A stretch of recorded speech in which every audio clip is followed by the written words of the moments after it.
6 a.m. Because they don't Meanwhile, come out as early as they should. yes, these are jobs that are supposed to be done around between the hours of 2 a.m. to To about 5 a.m. 5, yeah. I grew up and was bred in this town. Sometimes you don't even know how the cities are cleaned. You will just wake up in the morning and see that you have a garden city that is clean. Why? Absolutely. It's because People they work wake through the up. night. Yes, they wake up, very early in the morning. As early as 2 a.m., 3 a.m., 4 a.m., max 5 a.m., they have cleaned the city. So by 6 a.m., when the city starts getting contraction and bubbling, everywhere is sparkling clean. That is how we end the glorious name of the garden city of Port Harcourt. It is not just, it's not It's not just an self-glory. alias. It's not just yeah. Yeah, it's not just one of those brandishing or Yes. self-glory. We actually end it. Right. Because, in fact, when we are even growing up, sanitation workers are very effective to the point that they monitor the cleanliness of your compound. Environmentalists ask you to plant flowers in front of your house. So even in poor suburbs like the Diobu part of Rivers State, which can be classified as a poor suburb, you see flowers and the place is just clean. So that is how we end the title of Garden City of Port Harcourt. But today, I tell you, sometimes around 6 a.m., 7 a.m. in the morning, as late as that, you see these women are sweeping. Our mothers who go for what they call Gary market or early morning market are equally victims. You hear cases of these women being robbed, by street gangs and criminals. Okay. The cases are they're so overwhelming. In fact, your station is at Eleme. From that axis, they usually go to this corner to buy seafood very early in the morning. We have had several cases of this robbery, within that axis. Just cannot be said to be safe. Then again, we are living in a state where the Emo Calabar Road is a no-go area. In fact, till today, if not for self-help by private individuals who brought private security men to guard that road, it was near daily or near a weekly case of one form of kidnap or the other, and ransoms were collected. Such a state cannot be said to be safe. And we are talking about the state where a few days ago, three police officers were shot dead on top the Umokoro flyover or overhead bridge, depending on where you stand. We can't say that such a state. And of course, just a few days after, we are now launching a surveillance security facility. Right. So if that facility started working when it is launched, or that they have been test running, because if it has been test run, how come we are unable to get this? And these things, then of course one chance, and the stealing of children. Stealing of children is almost rampant in Rivers State. In fact, some people are even linked it up with spiritism. For those who believe that there is anything like a human sacrifice or what, and I don't share that view. But people, have been to link it. In fact, very close to these elections, we have seen situations where children are missing in Rivers State. Right. Dramatic, and none of these persons, or a lot of them have not been gotten. Now, of course, body parts, female body, female, all women and females get missing. Right. And of course, body parts are being removed for sale. So these things are very rampant, and we cannot say that such a state, is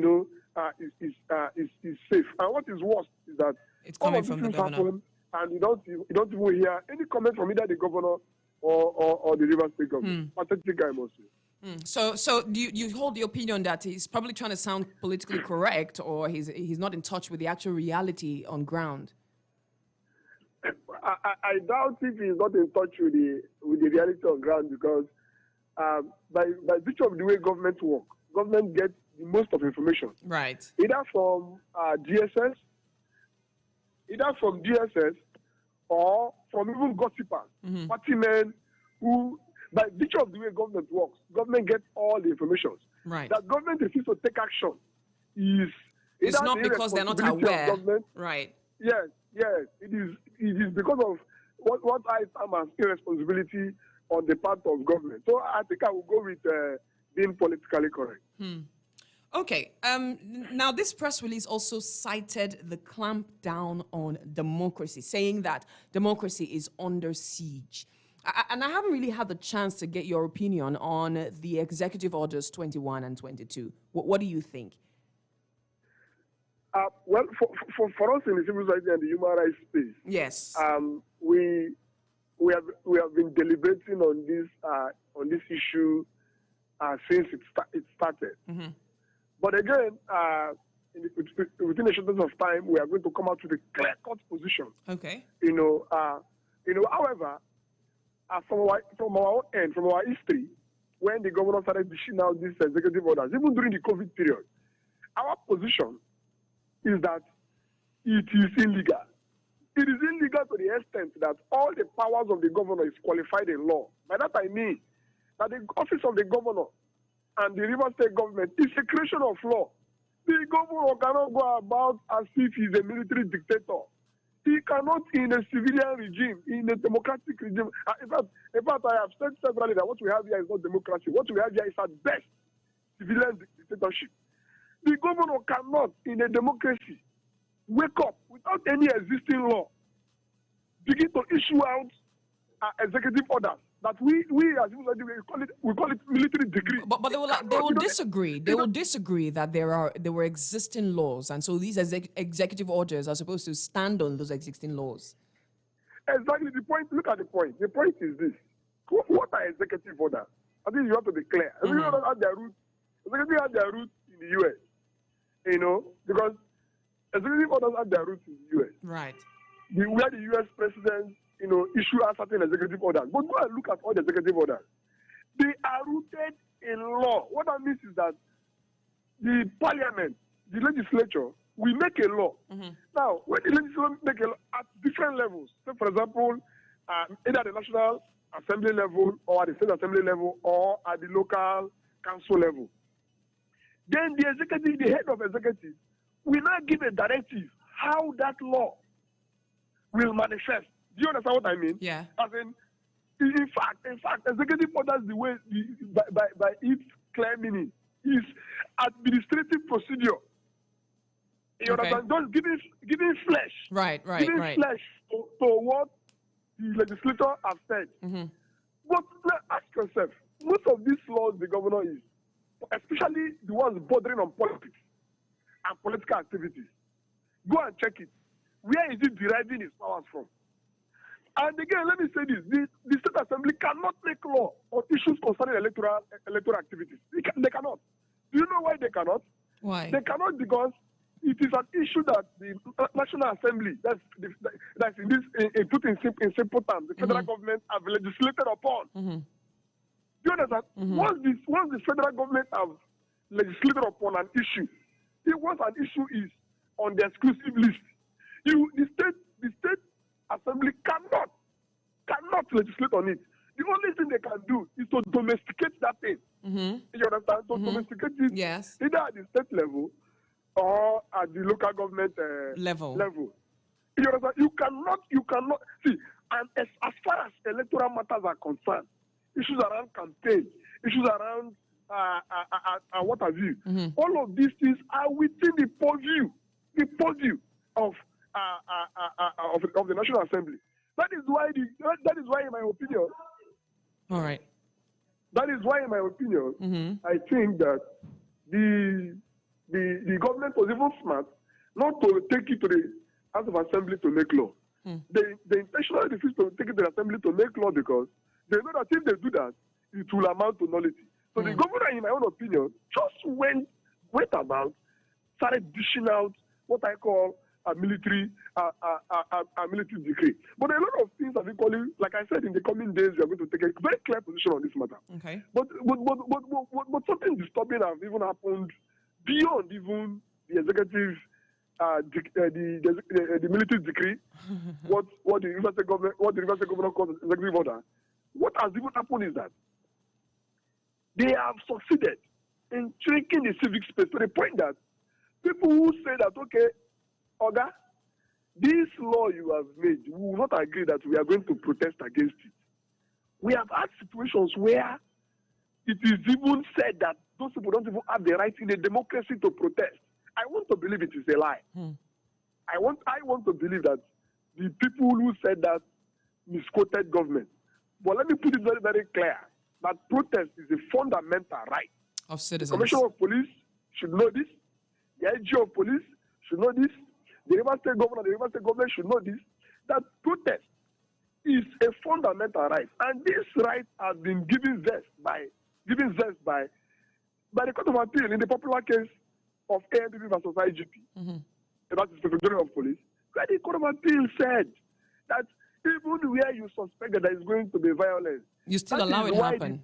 That is why the police is created. Right. The police should provide security and arrest anybody, anyone who is trying to cause violence in a protest. But that's the right to assembly, the right to talk, and the right to freely express oneself by way of a protest in a democracy. It's a fundamental right, and it is the danger inherent in the comment, if it is true, credited to state government. I equally hear somehow that the Commissioner of Police, equally said that people should go to court. Going to court is a fundamental right. Right. Protesting is a fundamental right. All of these rights are rights within our democracy. And anyone who so feels to express these rights are equally guaranteed within our constitutions, within our laws, to express these rights. But one thing is for sure, that the attempt to guard grievous people, the attempt to guard the civic space, the attempt to make sure that people cannot express themselves in a democracy, that attempt must be challenged legally and non-violently. And I equally use the opportunity to say that it should stop. Another thing again that is equally dangerous is stopping other political parties from using buildings for political purposes. Right, like state secretariats and the likes. The claim, one of the memos I saw, that they are converting residential areas for commercial activities. It's very laughable. Political activities are not commercial activities. Commercial activities are clear in the face of it. You don't even need to go to school to know what commercial is. But isn't that also not completely true, considering that certain purchases are made in the political space, especially in secretariats. Forms are bought, political parties raise fund, for projects, even though you may say they are not really for profit, but money changes hands and some transactions are done. Are you in your house? Don't money change hands in your house? Ivy, no, you are the one who brought it up. I'm asking you now. I know you are the one to ask me questions. Oh my goodness! But since you are the one that brought it up, let me ask you, Ivy. Don't you exchange money in your house? Well, I do. I do, of course. I also purchase things from the comfort of my home. Are you saying that anywhere they exchange money is not a commercial center? The argument is lame. Right. It is just pure political victimization, and it is pure political witch hunting. And we are saying that in the spirit of our Electoral Act, in the spirit of our Constitution, it is all time wrong. Let me equally say this, which is very important, just so I don't forget before any time we end, my time is up in this event. Yeah. Is the fact that regulation of political activities and electoral activities is not within the purview of the River State government. Okay. By our laws, it is within the purview of INEC and the police. Go and read the Amended Electoral Act. Read from section 91 upwards, up to 94 to 9. Go and read it. The essence why the draftmen put the regulations, organizing, and anything concerning electoral matters within the purview of INEC and the police is this. Because those in government are automatically members of one political party or the other. Right. And naturally, if I now put you as chairman of examination board and your son is an undergraduate, the likelihood of you being biased, making sure that your son passes the exam or get an advantage of the other is very, very high. Yeah. So be on the safe side. the draftmen of that constitution clearly put regulation, arrangement, all of it within the purview of INEC and the police. In fact, the electoral law says that where two political parties are contesting a space to use, that it is the job of the police. You are a journalist, please go and read this. You don't need to be a lawyer. We don't all need to be a lawyer to read express positions. The electoral law says that where there is conflict between two or more parties, it's the job of the police to say, okay, party A, you will use it in so and so time, yes. And then the next party. It is not the River State government. Right. So even that idea of people coming to say that people will pay 5 million naira before they use any space is an aberration. See, let me say this again. The River State government is a property of River State people, and not the property of PDP. Not the property of His Excellency Governor of UK. Again, see, the argument has always been that the governor is also doing these things in the interest of Rivers people. That is what I'm saying. That what is interest of the River State people is defined. Okay. It is defined and not absolute. Right. What does that mean? What that means is that you cannot say that I belong to. There are political parties that don't believe in that don't believe in sharing money. Are you aware? Right. There are political parties who, by virtue of their principle, they believe that it is against their principle for monies to be shared. That anything they want to do, they will contribute among themselves, do that thing. But when in terms of the way some political parties get money, in fact, there are some political parties who don't even collect money from certain quarters. Now, how do I explain? Now, assuming that I am a member of political party A, and in my political party, we don't believe in raising obnoxious fund or getting support from anywhere. You now say that I should go and pay 5 million naira. Where will I get 5 million naira from? At that point, have you not disenfranchised me? I don't know whether you are getting the picture. I see where you're coming from. I do see it. Yes. So the point is that you cannot say that asking a political party who don't believe in spending of jumbo resources. But there are some political. I have, as a society, we have done what we call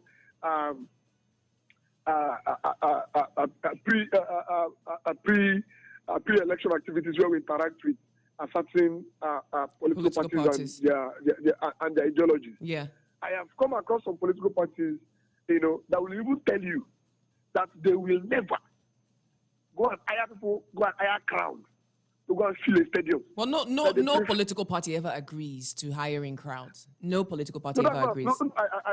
I agree, but I'm telling you on principle that there are political parties that, even if they have the opportunity, they will never agree. We all observe these things. We all understand you're journalists, we all know these things. They don't need to agree. The taste of the pudding is in the eating. Right. You understand? When if those who mobilize crowd to, that you will know once you just send your journalists there to do discreet investigation, or investigation, or for those of us who are society, we say, okay, we call it shadow investigation. Right. You just see it. You will see the mobilizer. You will see the head of the person. In fact, if you even trace them, you see when they are sharing the money right inside the field there. But I'm telling you, there are some political parties that will not even accept certain resources from certain persons. In fact, if certain persons even endorse them, they will say we distance ourselves from the person. Now, such political parties with such ideologies and ideals and principles. Yeah. Now, you are now telling them